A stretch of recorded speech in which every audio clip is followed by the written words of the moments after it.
வாழ்க்கை புவி மீது நிலையாக அருள் செய்ய வர வேணுமே, நீ அருள் செய்ய வர வேணுமே.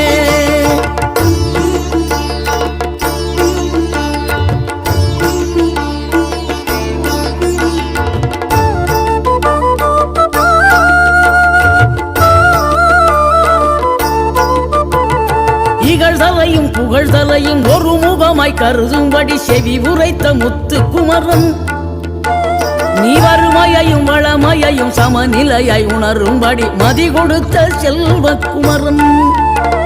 தடை 100 வந்தாலும் செயல் வெற்றியாக்கி தரும் தாராள குணம் கொண்டவன், நீ வலை வீசும் அறிவுக்கு தொலைவானவானாகி மாறா